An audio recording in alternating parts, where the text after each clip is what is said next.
2 ராஜா. அந்த மனுஷன் உனக்கு எதிர்கொண்டு வர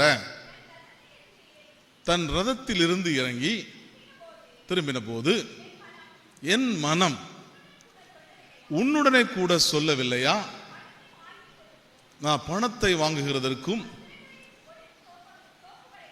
வஸ்திரங்களையும் ஒலிவத் தோப்புகளையும் திராட்சை தோட்டங்களையும் ஆடு மாடுகளையும் வேலைக்காரரையும் வேலைக்காரிகளையும் வாங்குகிறதற்கு இது காலமா? இன்றைய பிரசங்கத்தின் தலைப்பு இது காலமா. இந்த சம்பவம் எல்லாருக்கும் தெரிந்திருக்கும். கிறிஸ்துவுக்குள் பிரியமானவர்களே, சீரிய நாட்டினுடைய ஒரு படை தளபதி நாகமான் என்கிற ஒரு மனிதன் தன்னுடைய குஷ்டரோகத்தை நீக்குவதற்காக அவன் ராஜாட்ட இருந்து கடிதங்களை பெற்று இஸ்ரேல் நாட்டுக்கு வரான். அப்போ ராஜா சட்டையை கிழிச்சிட்டு, நான் எப்படியா குஷ்டரோகத்திலிருந்து உனக்கு சுகத்தை கொடுக்க முடியும்னு சொல்லி அழுறான். உடனே எலிசா தீர்க்கதரிசி அவனை ஏன்டா அனுப்பி வை அப்படின்னு சொல்லி அவனை அனுப்ப சொல்லுகிறார். பாருங்க, ஒரு தேசத்தினுடைய படை தளபதி பலத்த வெகுமானங்களோடு ஒரு ஊழியராய் பார்ப்பதற்கு வருகிறார். எப்படி? எனக்கு ஜெபிக்க வேண்டும், எனக்கு சுகமாக வேண்டும் என்று சொல்லி வருகிறார். ஆனா அவனை பார்க்க கூட அந்த ஊழியர் எந்திரிச்சு வரல.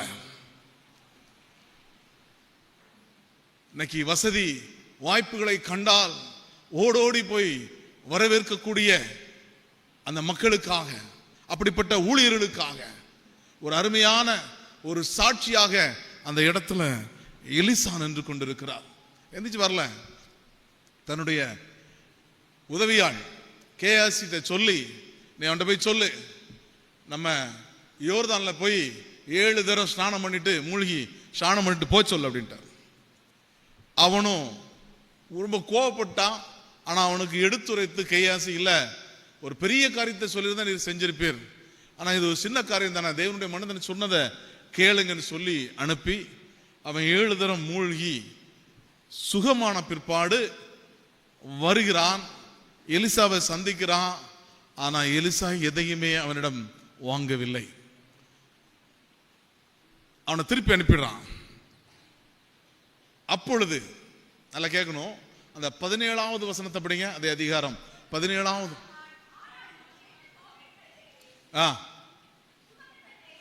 2 கோவரி கழுதைகள் சுமக்கத்தக்கதாக 2 பொதி மண் உமது அடியேனுக்கு கட்டளையிடும். உங்க நாட்டில இருந்து 2 கழுதை சுமக்கத்தக்கதாக பொதி மண்ணை எனக்கு தாருங்க. எதுக்கு அப்படின்னா, படிங்கம்மா, உமது அடியேன் கர்த்தருக்கே அல்லாமல் அந்நிய தேவர்களுக்கு சர்வாங்க தகனத்தையும் பலியையும் செலுத்துவதில்லை. பாருங்க, ஒரு புறஜாதியான், புற நாட்டினுடைய தளபதி ஏன் இஸ்ரவேல் மக்களை ஒடுக்கி அவர்களை நெருக்கி அநேக பேரை சிறைப்பிடித்து கொண்டு போன ஒரு தேசத்தினுடைய படை தளபதி சொல்லுகிறான், கர்த்தருக்கே அல்லாமல் வேறு யாருக்கும் நான் தகன பலியையும் செலுத்துவதில்லை. கர்த்தரே தேவன் என்று அறிக்கையிடும்படியாய் அவனுக்கு சுவிசேஷம் சொல்லப்பட்டிருக்கிறது. அந்த சுவிசேஷத்தை சொன்னது யாரு? அந்த 2வது வசனத்தை படிங்க. சிரியாவிலிருந்து தண்டுகள் புறப்பட்டு இஸ்ரவேல் தேசத்திலிருந்து ஒரு சிறு பெண்ணை சிறைபிடித்துக் கொண்டு வந்தார்கள். அவள் நாகமானின் மனைவிக்கு பணிவிடை செய்து கொண்டிருந்தாள். பாருங்க, அந்த சிறுவனுடைய நிலைமை என்ன? அப்பா அம்மாவை விட்டுட்டு, சொந்த ஊரை விட்டுட்டு, சொந்த வீட்டை விட்டுட்டு, சொந்தக்காரங்களை எல்லாம் விட்டுட்டு, தன்னோடு விளையாடின நண்பர்கள், உற்றார் உறவர்கள் எல்லாவற்றையும் விட்டு ஒருவேளை அந்த வீட்டுல அந்த பிள்ளைய ஒரு ராணி மாதிரி அழகு பார்த்திருப்பாங்க. அல்லது ஒரு இளவரசி மாதிரி வச்சு பார்த்திருப்பாங்க. அப்படி செல்லமாய் வளர்க்கப்பட்ட ஒரு பிள்ளை அடிமையாக வருகிறாள். வீட்டு வேலைகளை செய்யும்படி நாகமானுடைய மனைவிக்கு வேலையாளாக அங்க இருக்கிறாள். நான் எந்த நிலையில இருக்கேங்கிறது எனக்கு முக்கியம் அல்ல. ஒருவேளை அவன் நினைச்சிருந்தா, எங்க நாட்டை அடிமைப்படுத்தி வச்சிருக்க, எங்க நாட்டை கொடுமைப்படுத்துறிய, எங்க நாட்டில் அடிக்கடி படையெடுத்து வந்து எங்களை துன்புறுத்துகிறாயே, நீ குஷ்டரோகத்திலே இருந்து சாவு அப்படின்னு சொல்லி விட்டுருக்கலாம் இல்லையா? அப்படித்தானே? ஆனா அவன் அதை செய்யல. அந்த சிறு பெண், நான் எந்த நிலையில இருந்தாலும் சரி, நான் அடிமையாய் இருந்தாலும் சரி, என் சொந்த பந்தங்களை விட்டுவிட்ட சூழ்நிலை இருந்தாலும் சரி, என் வேதனைகள் பெருகின நிலையில் இருந்தாலும் சரி, என் ஆண்டவர் ஜீவனுள்ளவராயிருக்கிறார், அவரை பற்றி நான் அறிவித்தே தீருவேன் என்று சொல்லி, இதற்கு விடுதலை, உனக்கு இந்த வியாதியிலிருந்து விடுதலை ஒன்று கொடுக்க முடியும் என்று சொன்னால் என் ஆண்டவரை தவிர வேற யாராலும் முடியாது என்று சொல்லி, சமாரியாவில் ஒரு தீர்க்கதரிசி உண்டு, அங்க போ சொல்லுங்க, அங்க எஜமானுக்கு விடுதலை கிடைக்குன்னு சொல்லி அனுப்பி வைக்கிறா பாருங்க. இன்னைக்கு நமக்கு ஒரு பாதிப்பு அப்படின்னு வந்தா சர்ச்சுக்கு வர்றதில்லை. இன்னைக்கு நிறைய பேருடைய சூழ்நிலை அப்படிதான் இருக்குது. தனக்கு ஒரு பிரச்சனைன்னு வந்தா சர்ச்சுக்கு வர மாட்டாங்க.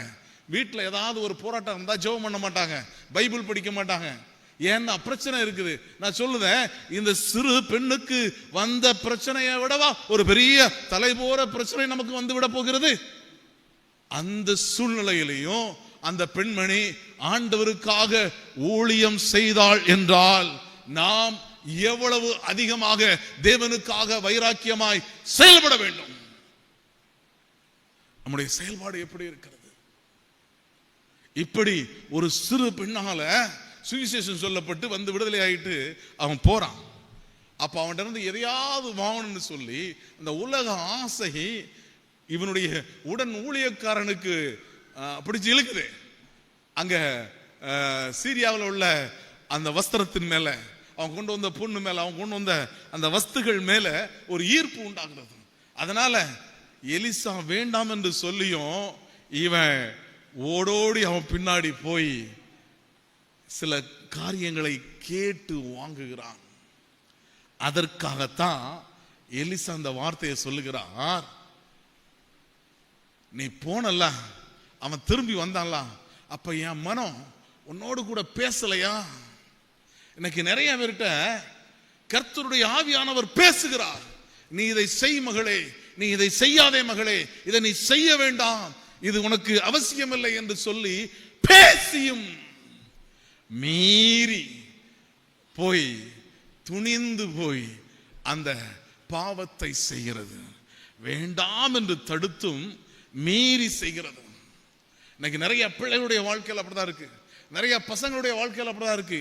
வேண்டாம் என்று சொல்லி பேரண்ட்ஸ் சொல்லி வளர்த்திருப்பாங்க, ஆலயத்தில் சொல்லி போதகம் பண்ணி சொல்லி வளர்த்திருப்பாங்க. ஆனாலும் இச்சையானது இவர்களை ஈர்த்து கொண்டு போய் அது வேணும் அது வேணும். அப்போ அந்த மனநிலையில கர்த்தர் பேசுவார், கர்த்தருடைய ஆவியானவர் பேசுவார். அப்பா அம்மா சொன்னது ஞாபகத்தில் வரும், போதகர்கள் சொன்னது ஞாபகத்தில் வரும். ஆனாலும் அதையெல்லாம் தள்ளிவிட்டு எனக்கு உலக வாழ்க்கை, உலக சிற்றின்பம், உலக காரியம் தான் முக்கியம் என்று சொல்லி ஓடிக்கொண்டிருக்கிறாயோ, உன்னை நோக்கி வருகிறது தேவனுடைய வார்த்தை. அதற்கெல்லாம் இது காலமா? செய்ய வேண்டிய காரியம் அவ்வளவு இருக்கிறது. இன்னும் வீட்டை வாங்கணும், ஒளிவு தோப்பு வாங்கணும், திராட்சை தோப்பு வாங்கணும், பொண்ணை சேர்க்கணும், நகையை சேர்க்கணும், செல்வத்தை சேர்த்து குவிக்க வேண்டும் என்று சொல்லி, அதற்கெல்லாம் இது காலமா? கொஞ்சம் யோசித்து பாருங்க. ஐயா, நீ தீர்க்கதரிசி, தீர்க்கதரிசியுடைய வேலையாள், நீ என்ன செஞ்சிருக்கணும்? எங்க ஊர்ல இருந்து ஒரு பெண்ணை பிடிச்சிட்டு போனியா, கைதி ஆயிருக்கிறாளே, அவளை நீ விடுவி என்றல்லவா கேட்டிருக்க வேண்டும். சுவிசேஷம் சொன்னவள் சிறை கைதியாக இருந்து கொண்டிருக்கிறாள், சுவிசேஷம் சொன்னவள் அடிமையாக இருந்து கொண்டிருக்கிறாள், சுவிசேஷம் சொன்ன அந்த பெண்மணி விடுவிப்பார் இல்லாமல் இருந்து கொண்டிருக்கிறாள். அவர்களுக்காக பரிதவிக்க ஆள் இல்ல. பணம் சேர்க்கணும், சொத்து சேர்க்கணும், செல்வத்தை சேர்க்கணும், இதே நடப்புதான் இன்னைக்கு. நினைப்பு தான். இன்னைக்கு நீங்களும் திருச்சபையும் எல்லாரும் இணைந்து செய்ய வேண்டிய சுவிசேஷத்தை தேசமெங்கும் போய் சொன்ன அநேகருடைய நிலைமை என்ன சூழ்நிலையில் இருக்கிறது என்று உங்களுக்கு தெரியுமோ? உத்தரப்பிரதேசத்தில் கிட்டத்தட்ட 40 மிஷனரி குடும்பங்கள் சிறை கைதியாக இருக்கிறார்கள். உத்தரகாண்ட்ல அநேக மிஷனரி குடும்பங்கள் சிறை கைதியாக இருந்து கொண்டிருக்கிறார்கள். மத்திய பிரதேசத்தில் அநேக விசுவாசிகள் மிஷனரிகள் சிறை கைதியாக இருந்து கொண்டிருக்கிறார்கள். நம்முடைய ஊழியத்திலும் விசுவாசிகள் இன்னும் வாய்தா கோர்ட்டு கேஸ் அலைந்து கொண்டிருக்கிறோம். எப்படிப்பட்ட ஒரு நெருக்கமான ஒரு சூழ்நிலையில் வாழ்ந்து கொண்டிருக்கிறோம். அவர்களுக்காக பரிதபிக்க, அவர்களுக்காக கெஞ்சி மன்றாட வேண்டிய நாம் என்ன செய்து கொண்டிருக்கிறோம்? கேஆசிக்கும் நமக்கு ரொம்பலாம் வித்தியாசம் கிடையாது. அது அத்தியாவசியமே கிடையாது. இன்னைக்கு அத்தியாவசியம் இல்லாத ஒரு பொருளை சேர்ப்பதற்காக, அத்தியாவசியமற்ற காரியங்களை சேர்த்து குவிப்பதற்காக போராடி கொண்டிருக்கிறோம். இன்னைக்கு அத்தியாவசியமானது என்னது? உண்ண உணவு, உடுக்க உடை, இருக்க இடம் போதாது. இன்னைக்கு அதை மட்டும் சார்ந்து வாழ்ந்தா பிரச்சனை இல்லை. இன்னைக்கு அதுல மக்கள் திருப்தி ஆகிறது இல்லை. இன்னைக்கு எதுல? எனக்கு அத்தனை பவுன் வாங்க வேண்டும், எனக்கு இவ்வளவு பட்டு சேலைகள் வாங்க வேண்டும், எனக்கு சொத்துகள் எனக்கு சேர்த்தா கூட பரவாயில்லையா, என் பிள்ளைகளுக்கு, என் பேர பிள்ளைகளுக்கு நாளை ஒரு நாள் பிறப்பதையே நீ அறியாயே மகளே மகனே, உன் சந்ததி சந்ததியாய் வாழ்ந்திருக்க வேண்டும் என்று சொல்லி நீ சேர்த்து கொண்டிருக்கிறாயே. தெரியுமா உங்களுக்கு? எனக்கு தெரிஞ்ச ஒரு ஆள் ஒரு 1.5 மாசத்துக்கு முன்னாடி நம்ம அந்த பெப்சி கூட பின்னாடி அவங்க வீடு இருக்கு, அவங்க டிராவல் பண்ணி போயிட்டு இருக்கிறாங்க. பணம் சேர்க்கறதுல தான் குறியா இருப்பாங்க. அவங்க சைடில் எந்த ஒரு பிரச்சனையும் கிடையாது. ஆனா எதிர்த்தரப்புல இருந்து வந்த ஒரு வாகனம் பேரிகார்டை தாண்டி வந்து அந்த வாகனத்தின் மீது மோதியது. தகப்பனார், அம்மா, மகன், மருமகள், 2 பிள்ளைகள், டிரைவர், 7 பேரு ஸ்பாட்ல அவுட். நம்ம உயிருக்கு நிச்சயம் கிடையாது.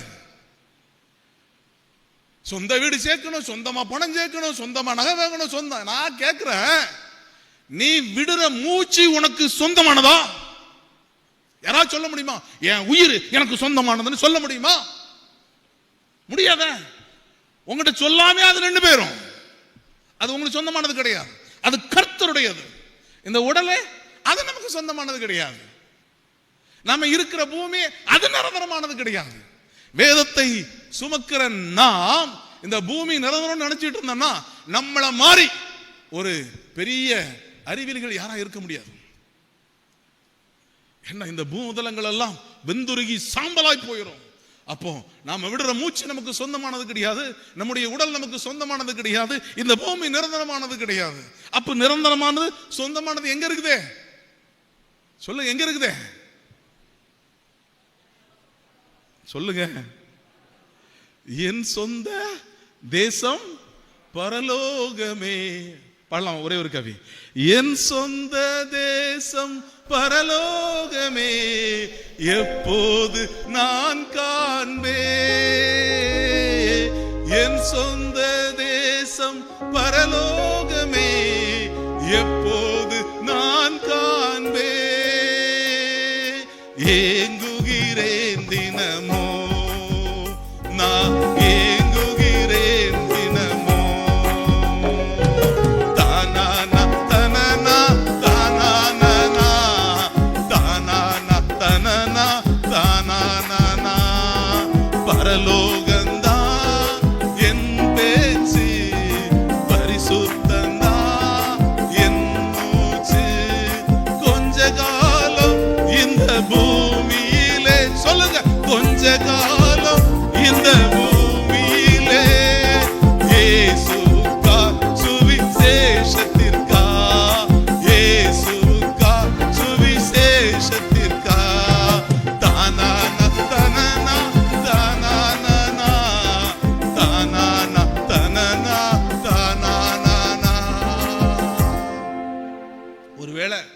கேயாசினுடைய பிள்ளை அடிமையாய் பேர்ந்தா அவன் அந்த நகை, சொத்து, அந்த செல்வம், அந்த வஸ்திரத்து மேல ஆசைப்பட்டிருப்பானா?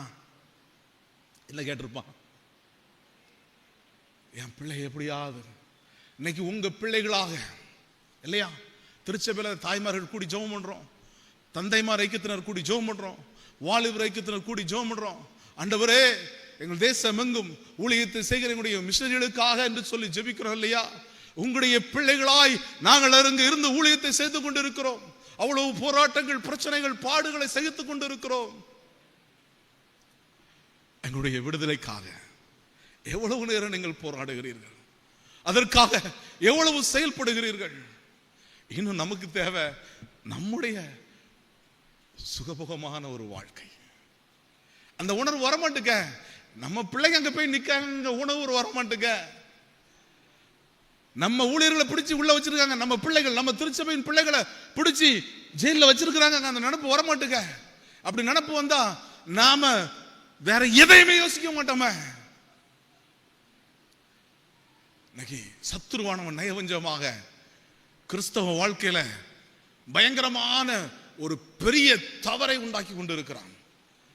இதெல்லாம் தான் ஆசீர்வாதம். எது? நிறைய சொத்து வச்சிருந்தா, நிறைய சேலை வச்சிருந்தா, நிறைய கார் வச்சிருந்தா, நிறைய பைக் வச்சிருந்தா, நிறைய நகை வச்சிருந்தா, இதான் ஆசீர்வாதம். இதுல இருந்து ஒரு பிட்டு கூட பரலோகத்துக்கு கொண்டு போக முடியாது. அது பரலோக கணக்குல சேராது, சேரவும் சேராது. எப்படிப்பட்ட காலத்துல இருக்கும்? இன்னொரு வசனத்தை படிங்க, வெளிப்படுத்தின விசேஷம் 12ஆம் அதிகாரம் 12வது வசனத்தை படிங்க.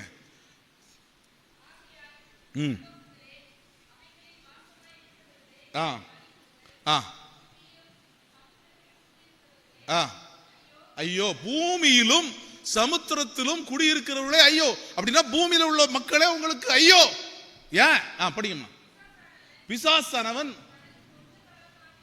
தனக்கு கொஞ்ச காலம் மாத்திரம் உண்டென்று அறிந்து மிகுந்த கோபம் கொண்டு அங்க பூமியில இறங்கி இருக்கிறான், உங்க இடத்துல இறங்கி வந்திருக்கான். போதும். பிசாசுக்கு தெரியுது இந்த காலம் நமக்கு கொடுக்கப்பட்ட கொஞ்ச காலம். அதனால அவன் தைரியமா மிகுந்த கோபத்தோடு அவன் பயங்கரமா ஊழியர்களுக்கு விரோதமாய், விசுவாசிகளுக்கு விரோதமாய், ஊழியர்களுக்கு விரோதமாய் பயங்கரமா செயலாற்றிட்டு இருக்கிறான். அவனுடைய செயல்களை எதிர்த்து போரிட அழைக்கப்பட்டிருக்கிற நாம் அதை குறித்து கவலையே இல்லாம எங்கோ நடக்கு, யாருக்கோ நடக்கு, நமக்கு என்ன வந்தது அப்படின்னு சொல்லி ஒரு வாழ்க்கை வாழ்ந்துட்டு இருந்தோம்னா நம்மள மாறி ஒரு சுயநலவாதிகள் யாருமே இருக்க முடியும். கிறிஸ்துவுக்குள் பிரியமானவர்களே, கடைசி காலம் பிசாசுக்கு தெரியுது. அதான் அருமையா பேதுருல சொல்லும்போது சொல்லுவாங்க, எவனை விழுங்கலாமோ என்று வகை தேடி சுற்றிட்டு இருக்கான். நமக்கும் கொஞ்ச காலம் தானே இருக்குது, அவனுக்கு கொஞ்ச காலம், நமக்கு கொஞ்ச காலம் தான். அதற்குள்ள எப்படியாகிலும் சிலரை நரகத்தின் வாயிலிருந்து ரட்சிக்கும்படியாய் அப்படிதான் வசனம் சொல்லுகிறது. ஆண்டவரே, சுவிசேஷம் சொல்லுவது எல்லார் மேலும் இருந்த கடமை அல்லவா? எல்லாரும் அதை செய்யணும் தானே. ஆனா யாரோ அப்படின்னு நம்ம இருந்தோம்னா அல்ல, என்னுடைய பங்கு என்ன? நான் எதற்கு தீவிரமாய் செயல்பட்டு கொண்டு இருக்கிறேன்? இன்னும் பாருங்க, இந்த காலம் என்ன காலம் அப்படின்னு இன்னொரு வசனத்தை கொடுங்க. யாக்கோபு 5ஆம் அதிகாரம் 3வது வசனம். துரு பிடித்தது, அவைகளில் உள்ள துரு உங்களுக்கு விரோதமாய் சாட்சியாய் இருக்கிறது. அக்கினி போல உங்கள் மாம்சத்தை தின்னும், கடைசி நாட்களிலே பொக்கிஷத்தை சேர்த்தீர்களே. அவனுக்கு கடைசி காலம் கொஞ்ச காலம் உண்டு, அவன் தீவிரமா செயல்பட்டு கொண்டிருக்கிறான்.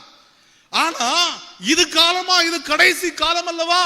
இப்ப ஆத்துமாவை சேர்க்கணுமே, ஆத்துமாவை ரட்சிக்கணுமே.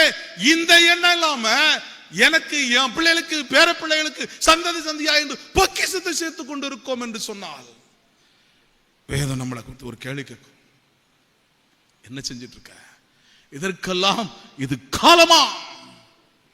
இதற்கெல்லாம் இது காலமா?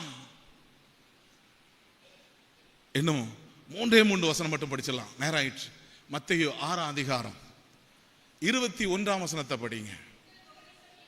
உங்கள் பொக்கிஷம் எங்கே இருக்கிறதோ அங்கே உங்கள் இருதயமும் இருக்கும். போதும், நல்லா கேட்டுக்கிடுங்க.